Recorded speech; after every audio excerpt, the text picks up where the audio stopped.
Boa noite. Hoje nós vamos falar um pouquinho sobre as doenças malignas da mama. É uma aula do internato de ginecologia e obstetrícia da UFSJ e vamos começar falando aí sobre a importância, né, do câncer de mama. A gente sabe que a expectativa para 2020, 2021 é de aproximadamente 67 mil casos novos no Brasil, com uma média aí de 61 novos casos para cada 100 mil habitantes, chegando no Sudeste até 81 casos para cada 100 mil habitantes. É o câncer que mais mata mulheres no Brasil, então o diagnóstico precoce faz toda a diferença, e muda a história natural da doença, e é uma doença basicamente das mulheres, embora o homem possa ter, correspondendo a 1% dos casos de câncer de mama no Brasil e no mundo. A gente tem alguns fatores de risco já descritos na literatura, que são o sexo, claro, o sexo feminino, a idade. Então, quanto maior a idade, maior o risco. A gente sabe que aos 80 anos, 1 em cada 7, 8 mulheres vão ter câncer de mama. A história familiar, então a família que tenha hereditariedade, né, que tenha mãe e irmã com câncer de mama, a gente vê a árvore genealógica toda desenhada, toda pintada em relação a câncer de mama e ou ovário, mas também outros cânceres. A primeira menstruação muito precoce ou menopausa tardia, que traz uma menarquia mais prolongada e uma exposição hormonal mais intensa e com mais risco para paciente, nulliparidade e primiparidade tardia também são descritos como fatores de risco. Uma dieta rica em gorduras, o IMC elevado e consumo de álcool, a gente sabe cada vez mais que essa questão do peso do estilo de vida tem uma importância muito grande. A gente tem na gordura a enzima aromatase, que converte em hormônio feminino e por isso também predispõe ao câncer de mama. Consumo de álcool é um fator que já foi realmente demonstrado como de risco, terapia hormonal, e quando a mulher tem alguma lesão proliferativa que foi diagnosticada anteriormente, também essa mulher vai ter um risco aumentado para câncer de mama.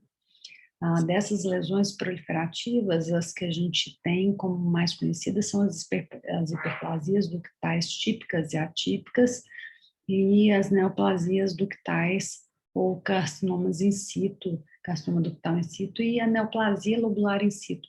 Antigamente a gente chamava de carcinoma lobular in situ, mas hoje ele saiu, perdeu essa denominação, já que não é mais considerado uma lesão pré-maligna e sim um marcador de risco para câncer de mama. Dentro da história natural do câncer de mama e dentro do mecanismo de carcinogênese mamária, a gente tem dois grandes grupos, o câncer de origem genética e o câncer hereditário ou esporádico, que é o menos comum, corresponde a 5 a 10% dos casos.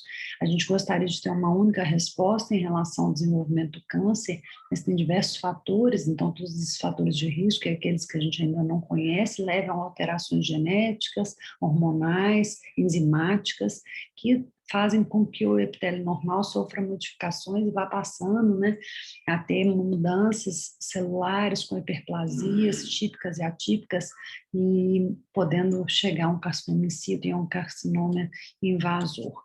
Então, o ideal é que a gente faça o diagnóstico nessas fases mais precoces, que faz diferença em relação à história natural da doença, levando à cura muitas vezes. Quando a gente vai pensar dentro da anamnese, como que a gente vai abordar as pacientes com suspeita? Então, primeiro que uma parte dos cânceres de mama que são diagnosticados, e é o nosso desejo, aparecem em exames de rastreamento, então a mulher muitas vezes nos traz apenas o exame alterado, mas quando ela percebe alguma alteração na mama, a queixa mais comum é uma nodulação de crescimento insidioso, de consistência pétrea ou endurecida, que no exame clínico normalmente traz também esse tumor mais endurecido, de forma variável, de contornos irregulares, que tem limites difíceis da gente perceber, fixo, pouco móvel, mas não são só essas características, a gente tem também alterações de mamilo, retrações de mamilo, então a gente sabe a importância de todo o conjunto do exame clínico, desde a expansão estática, expansão dinâmica, palpação das axilas e fossas supra- e infraclaviculares e a palpação correta da mama em todos os seus limites. A partir daí, nós vamos, né, estabelecer e pedir exames de imagem, mamografia, ultrassom, a ressonância magnética, se necessário, embora a ressonância seja muito reservada para situações especiais, né, e saber interpretar, ou pelo menos interpretar os resultados descritos na mamografia, para que a gente não deixe passar aí dentro do diagnóstico exames alterados. Então, a mamografia, quando ela vem descrita, ela vem ali com a descrição, né, de a indicação do exame, né, se o exame foi realizado por rastreamento, ou por achado de exame clínico, ou de controle de alteração prévia, e dentro do laudo tem que haver a descrição da composição da mama, se a mama é lipossubstituída, se é densa, moderadamente densa, e a partir daí descrição também do objetivo dos achados importantes da mamografia, a comparação com os exames anteriores, então é muito importante que a mulher que vá fazer uma mamografia leve os seus exames anteriores, e a classificação final de BIRADS, que é uma padronização de conduta, né, que veio do Colégio Americano de Radiologia, e que nos ajudou, ajuda tanto o não especialista a conduzir de uma forma mais tranquila aí, as pacientes com mamografias alteradas. E a partir daí, uma sugestão de conduta, e apenas uma sugestão, cabe a nós, né, essa interpretação para levar adiante. Então, começando aí pela distribuição do tecido, né, aí a gente tem desde da letra A, que é uma mama totalmente lipossubstituída, até a letra D, que é uma mama extremamente densa. A gente vai vendo que a mama, a primeira é bem transparente, então é fácil da gente enxergar qualquer alteração, enquanto a última passa completamente despercebido, né? A sensibilidade é muito mais baixa em relação à possibilidade de encontrar um diagnóstico, um tumor precoce. Sempre descrever a localização da lesão em relação à primeira mama direita, mama esquerda, ao quadrante, né, mama, quadrante superlateral, supermedial, enfim, a profundidade, se está no terço médio anterior ou posterior, e a distância do mamilo, isso ajuda a pessoa que está recebendo, né? Então, vocês fiquem atentos a essa descrição, né? Deveria contemplar sempre no laudo esses achados. E aí, dentro dos nódulos, né, a gente tem algumas características que devem estar presentes quando eles são encontrados em relação à forma, às margens, à densidade, né? A gente sabe que, por exemplo, na forma, a forma oval é a que tem menor risco em relação à malignidade, enquanto a redonda aumenta o risco e é irregular ainda mais. Em relação às margens, nós temos 5 categorias. A circunscrita é que tem um risco relativo menor de malignidade, enquanto a especulada é aquela que normalmente entra na categoria 5. Então, progressivamente, aí a gente vai tendo um risco mais aumentado. Em relação à densidade, 4 categorias, né, que o nódulo pode ser hiperdenso, hipodenso, isodenso ou gorduroso. Então, o nódulo gorduroso normalmente é um nódulo mais tranquilo em relação ao risco, enquanto o nódulo hiperdenso tem um risco mais alto de malignidade. Temos as calcificações que para o não especialista muitas vezes é difícil de interpretar. Essas são calcificações tipicamente benignas, de leite de cálcio, distróficas, vasculares, que são de categoria 2, achados benignos.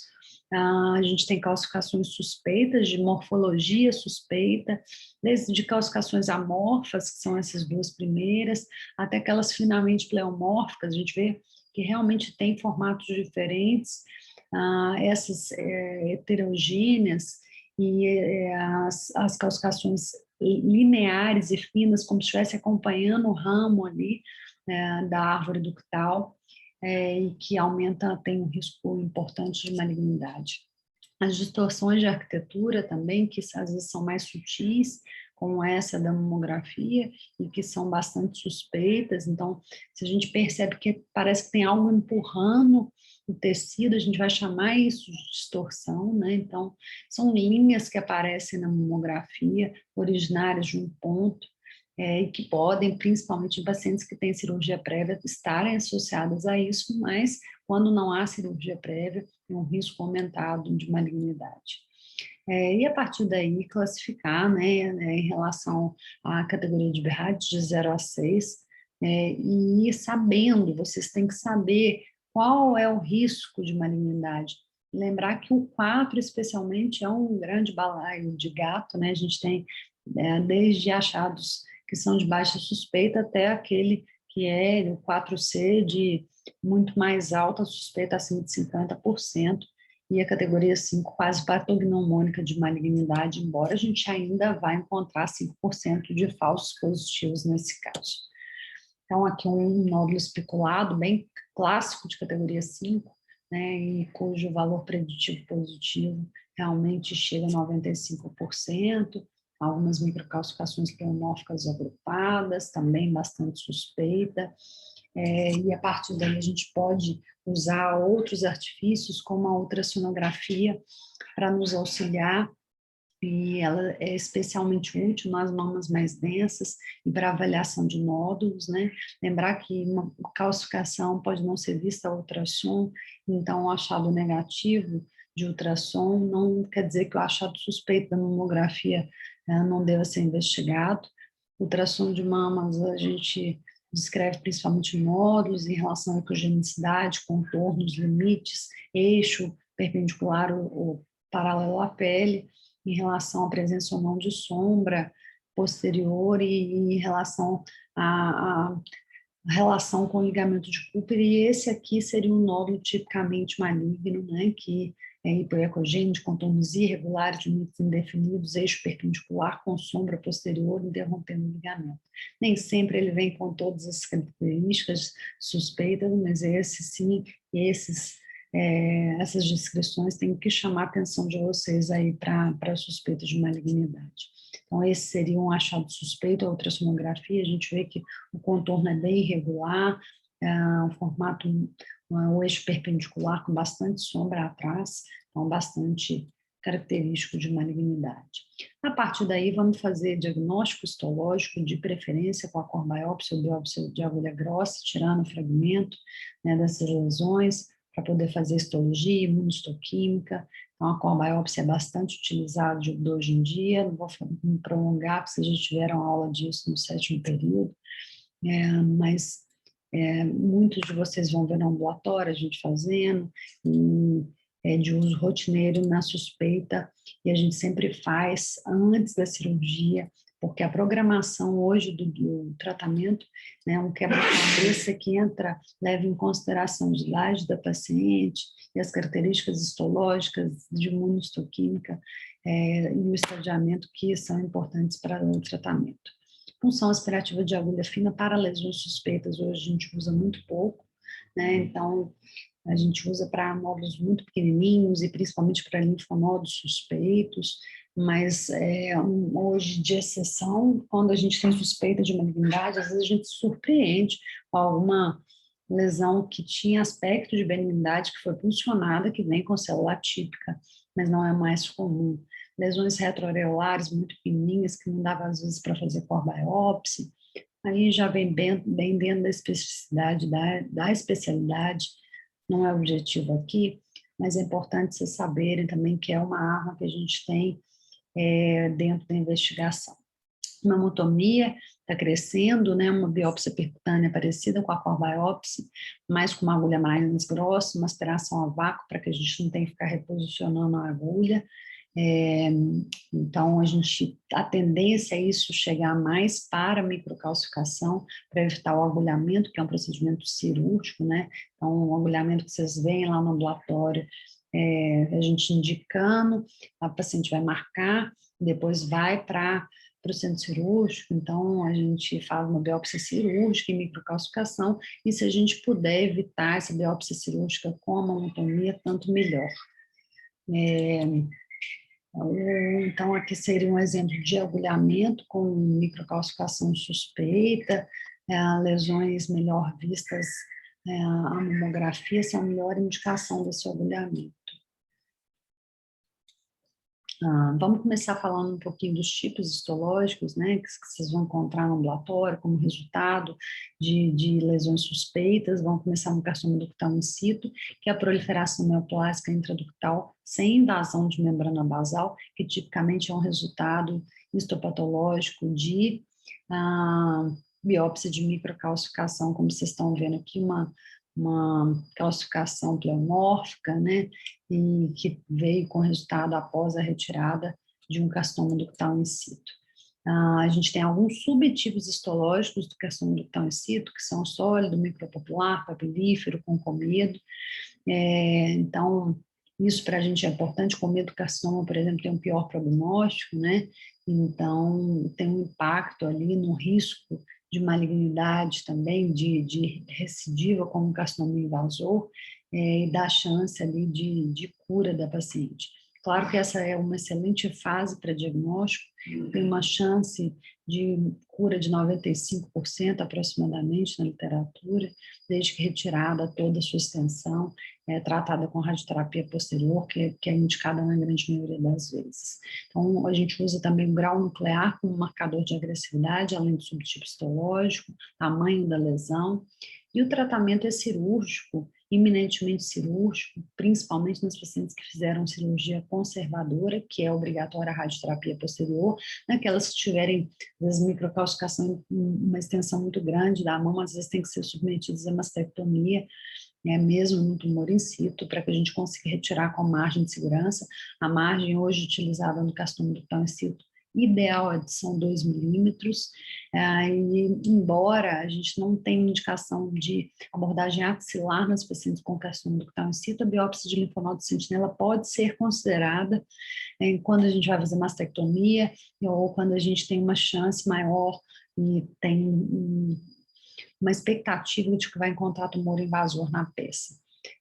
É usado o tamoxifeno como quimioprofilaxia ou inibidor de enzima aromatase. Então, a gente usa e considera o uso por 5 anos para redução de risco para as pacientes que têm diagnóstico de carcinoma ductal in situ. A neoplasia lobular in situ é um achado comum também dentro de microcalcificação, mas hoje não é mais considerado uma lesão pré-maligna, um marcador de risco. Ficar atento, porque a gente tem a neoplasia lobular in situ clássica, que é de risco menor, enquanto a pleomórfica é de risco maior, e quase a gente trata como um carcinoma ductal in situ. Só não considera hoje em dia mais radioterapia, mas considera-se o uso do tamoxifeno, ou nas pacientes também que tiverem esse diagnóstico, a gente fazer segmento com ressonância magnética, difícil às vezes diagnosticar quando vem só com distorção de arquitetura, mas ficar atento que muitas vezes, se a gente tem uma biópsia que não foi cirúrgica e veio como neoplasia lobular in situ, isso pode representar um subdiagnóstico, na verdade a gente tem alguma outra área de invasão, então ficar atento aí a esse resultado. A doença de Paget da papila a gente inclui nessa etapa da aula, porque também é um carcinoma in situ, iminentemente in situ, embora se vá se estendendo, ele pode ser diagnosticado junto ao carcinoma invasor, e aí ele vai ter o estadiamento do carcinoma invasor. Então, essa é a lesão mais clássica do carcinoma in situ, da doença de Paget, começando com uma ulceração ali da papila, muitas vezes a paciente começa com um prurido que vai formando uma crostinha e vai começando do mamilo em direção à areola, e a gente faz, às vezes, se não tiver lesão na mamografia no ultrassom, faz uma biópsia incisional, retirando parte da área para que a gente possa fazer o diagnóstico. O estadiamento vai ser segundo a presença ou ausência de carcinoma invasor. Falando do principal tipo histológico do câncer de mama, vamos falar do carcinoma ductal invasor. Ele chega a 80% a 85% dos casos de câncer de mama. E justamente na histologia ele é definido pela falta de características especiais. Então, diferente do carcinoma mucinoso, que tem lago de mucina, papilífero, que tem papila, o carcinoma ductal invasor, ele é um carcinoma SOE, que é sem características especiais. A apresentação mais comum é o nódulo especulado na mamografia e tem todas aquelas características mais clássicas, ou costuma ter, dos nódulos que a gente descreveu anteriormente, como os achados que motivam principalmente a paciente a nos procurar com lesões suspeitas no ambulatório. Histologicamente, a gente vê o crescimento, né, dessas células ductais irregulares, atípicas dentro dos ductos, sem respeitar a membrana basal, então uma proliferação intensa, e com esse estroma muito denso aí, característico da doença. O tratamento, e vocês veem isso muito no ambulatório, é uma combinação de fatores, então realmente a gente vai levar em consideração muita coisa, mas o tratamento cirúrgico é sempre considerado no tratamento do carcinoma ductal invasor. A ordem em relação ao tratamento, então a gente tem basicamente 4 modalidades de tratamento que a gente faz, que são cirurgia, quimio, rádio e hormonoterapia, a depender de idade da paciente, perfil imunohistoquímico, tipo histológico, grau histológico, em relação ao tamanho da lesão, tamanho da mama.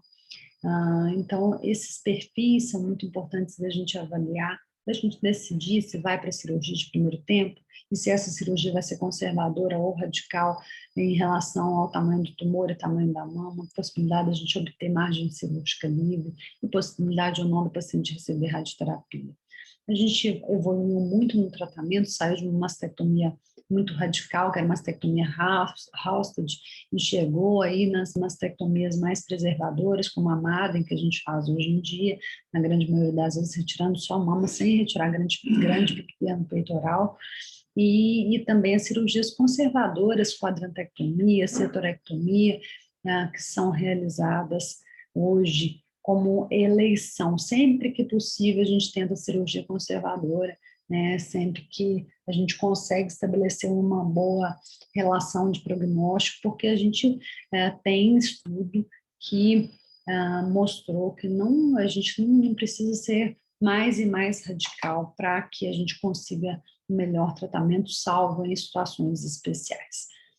Sempre tem que se considerar a abordagem da axila, então é obrigatório no carcinoma ductal invasor ou nos carcinomas invasores a abordagem da axila, com biópsia de linfonodo sentinela ou linfadenectomia, de acordo com o estadiamento da doença. A radioterapia é obrigatória em cirurgias conservadoras, e após mastectomia existem alguns critérios para a radioterapia. Então, a gente tem alguns aqui, mas é uma consideração complexa. Hoje, até a imunohistoquímica é considerada para realizar ou não a cirurgia conservadora. A radioterapia. Quimioterapia, a gente está tentando descalonar, mas ainda é muito usado no câncer de mama, ductal lobular invasor. Na maior parte das vezes a gente vai considerar neles a partir de 1 centímetro, mas nos tumores de pior prognóstico, que são os luminais, os HER2 enriquecidos e os triplo negativos, a gente considera a partir de meio centímetro a realização de quimioterapia.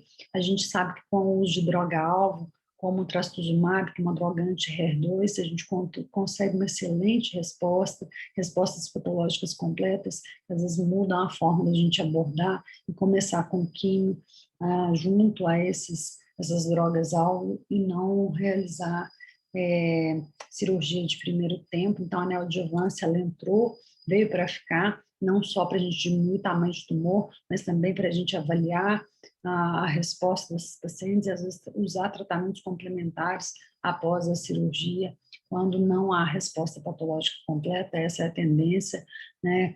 Talvez a gente chegue num tempo que algumas pacientes a gente nem opere, embora hoje o tratamento padrão ainda seja sempre usar a cirurgia.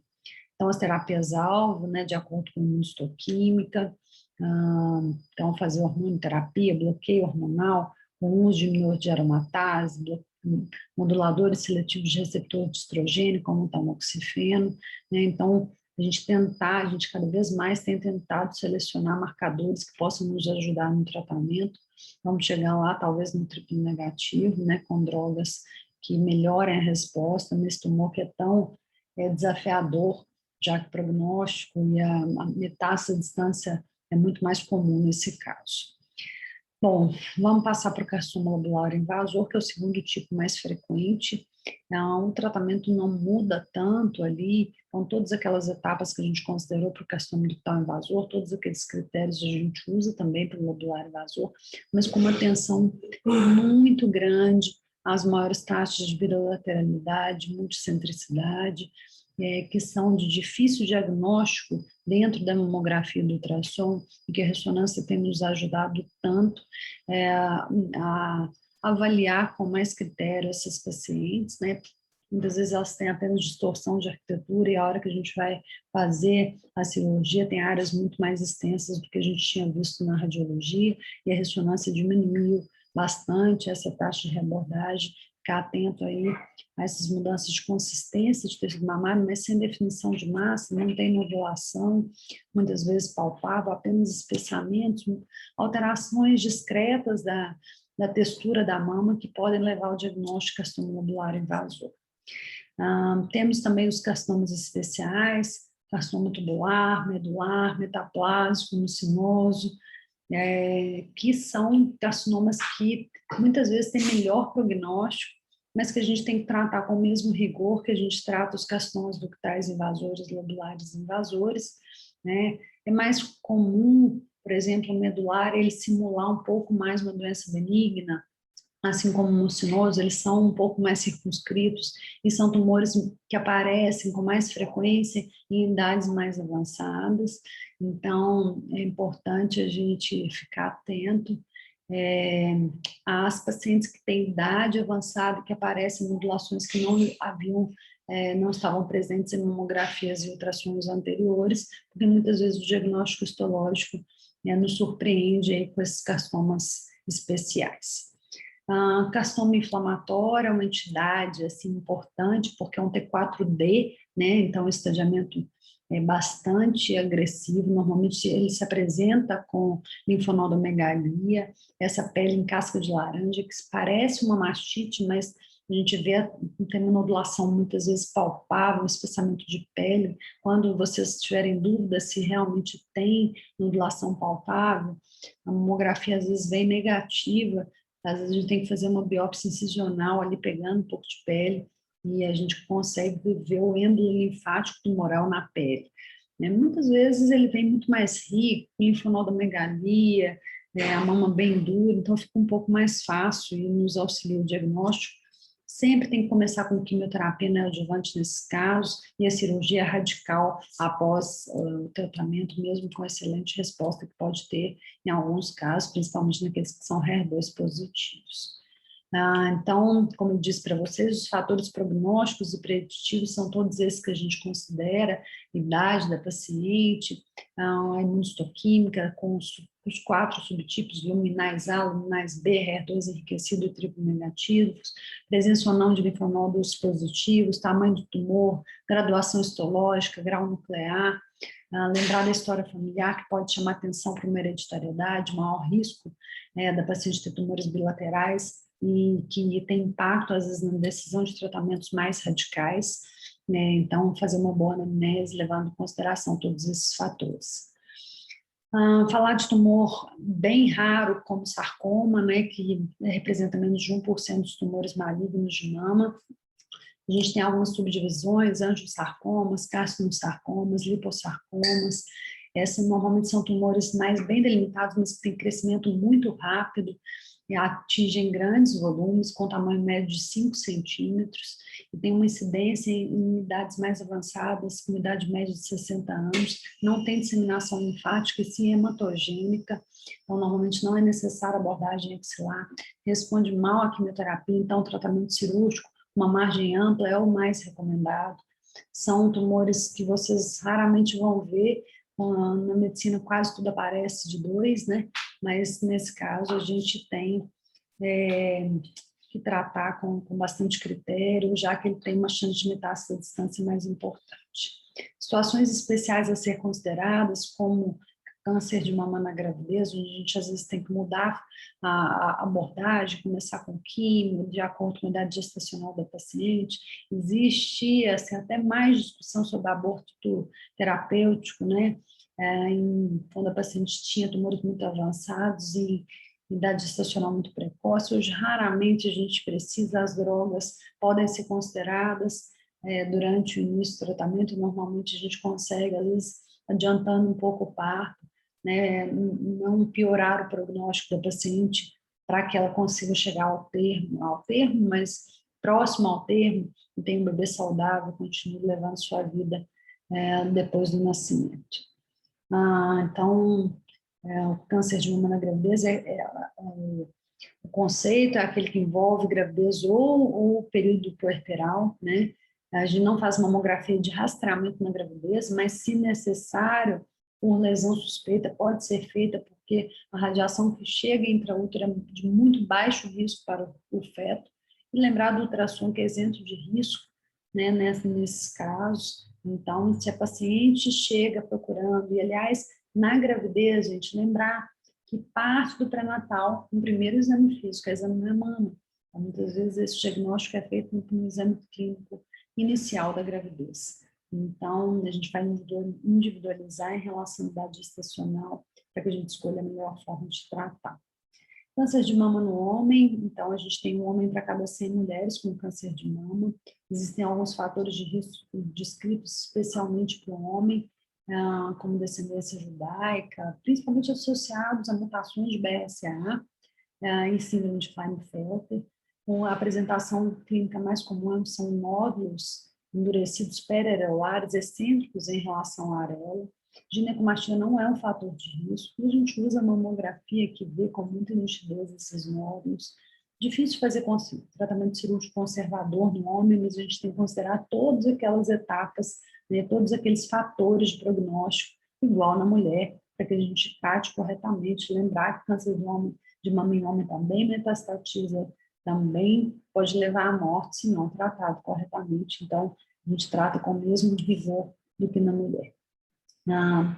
Por último, aquilo que vocês correm, que é saber do estadiamento, porque cai em prova, é difícil de guardar, mas que vocês têm que estudar não só para a prova, mas também para vocês saberem na vida de vocês, né, que não é gravar, decorar tudo, mas saber o que a gente leva em consideração de acordo em relação ao estadiamento. Tem gente que vai fazer perícia depois, tem que saber o estadiamento, como que ele é feito. Então, T de tumor, N de comprometimento linfonodal, N de metástase à distância, né, e a gravidade de cada um deles, quais as características específicas em relação ao estadiamento.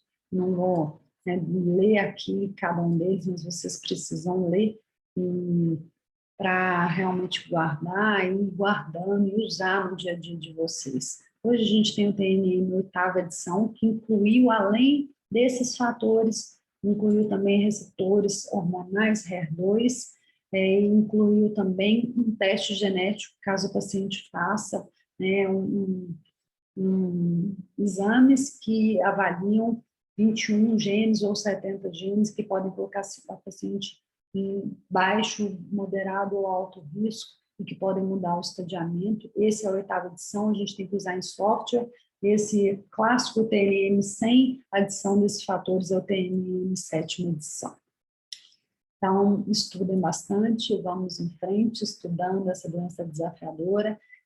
Vocês estão no ambulatório comigo, e eu espero que vocês aprendam bastante, percam o medo de atender esses pacientes, e o ambulatório facilite a vida de vocês quando vocês estiverem nos PSFs, atendendo esses pacientes e nos encaminhando com mais precisão para que esses pacientes cheguem o mais rápido possível, da melhor maneira, da maneira mais correta, com os exames corretos, né, que são tão importantes para a gente que recebe dentro das CACONs, dentro do centro de referência.